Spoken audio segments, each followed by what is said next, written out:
Better now? Yes. Okay. Sorry. All right, so back on page 284 here, that's examples that show you in the book, and then these two problems. So these easiest ones, if the denominators are already the same, then you just add the numerators, okay? Well, what about when the denominators are not the same, okay? So this is not in your book, okay? But this picture helps you to visualize why you have to get common denominators to add fractions. And I'm sure you've done this since 5th grade, since you started adding fractions, looked at fractions using a strip model like this one, or maybe with circles, okay? Understanding fractions is something that lots of people have trouble with. So I'll review it again, even though this is a 5th grade discussion. 1/2 means that it's one whole is split into 2 equal pieces. That's because the bottom is a 2, and I want one of them, the red one. 1/3, I split one whole into 3 equal pieces because it's thirds, and one of them means that it's just this light blue one. I cannot add these two things together because they are different sizes. They're different size pieces. So you have to make them the same size pieces. That is the common denominator. What size pieces can I split both of these into so that all of the little pieces are the same size?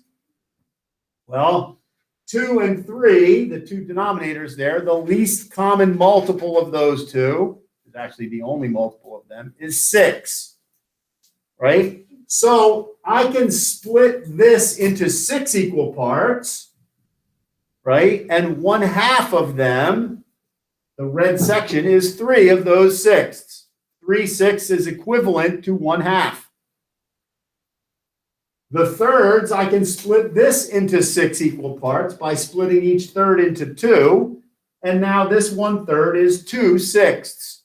1/3 and 2/6 are the same fraction. Now I have 6ths and 6. These pieces are now the same size. And so I can add up how many pieces there are. 3 plus 2 gives me 5/6. That's the answer. 1/2 plus 1/3 is 5/6. These are the hardest ones, right? Well, subtractions are harder, but when you don't have common denominators, you have to get, when you have unlike denominators, you have to get a common denominator so that the pieces are all the same size. You have to find equivalent fractions with common denominators, and then you can add the numerators. Okay?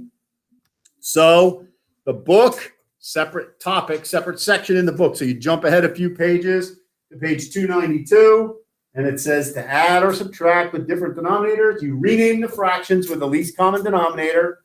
You add the numerators, and then simplify if you have to at the end. Okay, so what makes it an unlike denominator thing where you have to get common denominators? If the denominators are different. So, hey, can you tell which of these are unlike fractions? 1/3 and 5/3? No, those are the same denominator. 1/7 and 1/5, those are unlike. 1 and 5/9 and 4/11. So to add these sets, you would have to find common denominators. All right, the book then goes through an example of how to add fractions with different denominators. They use this number line thing, which is sort of a pictorial, like we did with the strips. You're not typically going to do this for every problem and write out number lines like this. In fact, eventually you would never do this, right? Instead, you understand, or should, that this is what it means to get common denominators, common size pieces. And you do that by finding the least common denominator and making equivalent fractions. Okay? So 1/2 and 1/4. So the easiest way to find the common denominator is to take the larger of the two denominators, and you find the multiples of that number, and you check to see if the other denominator divides into it evenly. So 4 is the bigger one. So I'll start with 4. Does 2 go into 4?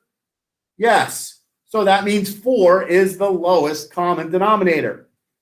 What do I have to do to 2 to make it a 4? Multiply by 2. So that's how I get my equivalent fraction. 1/2 is the same as multiply the bottom by 2 to get 4, so multiply the top by 2, and 1/2 is the same as 2/4. Many of you, of course, should just be able to know that one. Then common denominator, so I can add the numerators and I get 3/4. Okay, there's a Khan Academy video posted in Classroom that walks through this process very slowly. If you need help, which I know some of you will, take advantage of those extra help videos. All right, so 2 problems here. 1/6 plus 2/3. The denominators are not the same. So I need to find a common denominator. There are 2 methods here. One is to find the least common denominator, which is the better way to go. But you could also find the easiest common denominator. What is the easiest way to find the common denominator between 2 fractions? The easiest way. Well, kind of, yeah. Just multiply the two denominators together. If you just multiply these together, that will be a common denominator. That'll be a number that both of them divide into.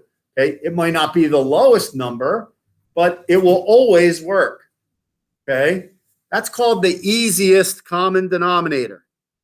All right, so the easiest common denominator, which is not what I would recommend that you do, unless you are having real trouble finding lowest common denominators. You always have this as a choice. Okay, the easiest common denominator is multiply the denominator. 6 times 3 is 18. Okay, so now I make equivalent fractions with 18 as the denominator. So the first one is going to be, what do I do to 6 to get 18? Multiply by 3. So the top then has to be 1 times 3, which is 3. And I apologize for going so slow for some of you that are like, yeah, I got this in 5th grade and I know how to do all this.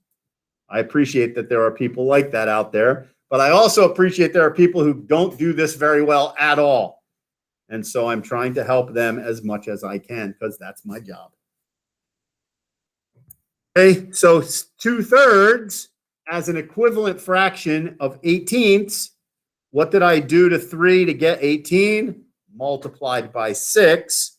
So I multiply the top by 6 and I get 12. Okay, so this is now common denominator. So I add the numerators, 3 plus 12.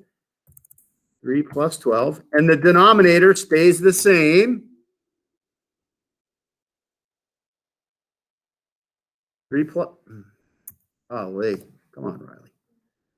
3 plus 12, and the denominator stays the same. So that equals 15 18ths. Okay, so that's an answer, 15 18ths. It's a correct answer, just not all the way correct. Yes? What's wrong with this answer? Yeah, it can be simplified, okay? Now, this is not the method that I would prefer that you use. Because if you use the least common denominator, then simplifying is much easier and not as difficult. What is the lowest common denominator of 6 and 3? 6, because 3 goes into 6. Okay, so that means the first one I don't have to change at all. It's 1/6. And 2/3 is the same as how many sixths? 4/6, because I multiplied the 2 times 3. I mean, the 3 times 2 to get 6. So I multiply the top times 2. Okay, so basically when you're finding equivalent fractions, you're multiplying the numerator and denominator by the same number. Then you have an equivalent fraction. Just like when you're simplifying, you divide the numerator and the denominator by the same number, and that gives you a simplified fraction. Okay, which is why down here you could divide 15 and 18. You divide them both by 3.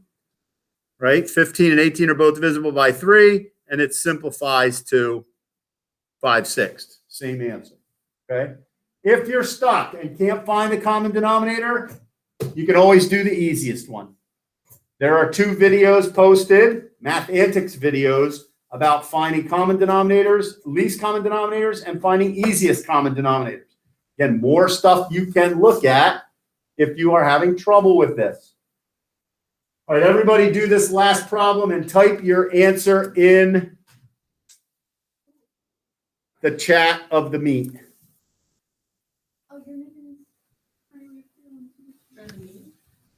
What, you want me to ask it as a question instead?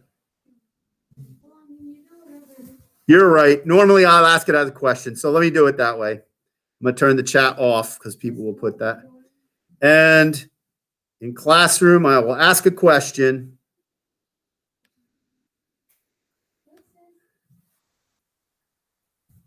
Create.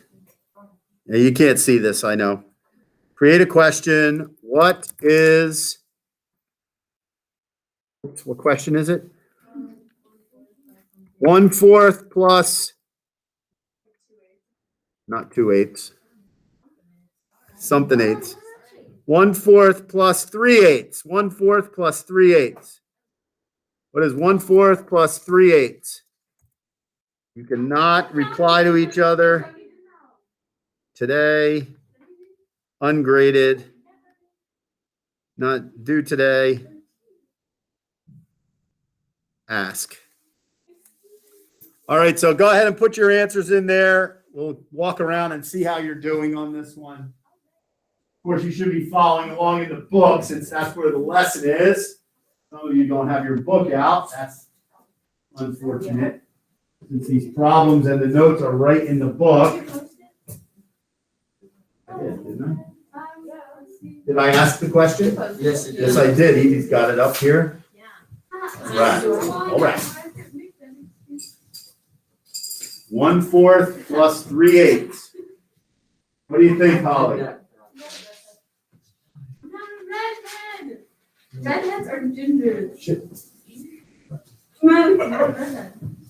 Naturally. At least it looks like it's not natural. Good. Web is really slow. What? I couldn't answer because my web browser was being really slow at the moment. You're unable to put your answer in. That's okay. All right. That's all I have. So once you put your answer in here, you're good. I'm gonna put the quiz back on for people to finish up. And we'll look at people's answers here. Oh, someone made a comment. Who made a comment? Oh, okay. So your answer should be as a fraction, not as a decimal, right? Adding fractions means your answer is as a fraction. So I see lots of good 5/8 there, which is the correct answer.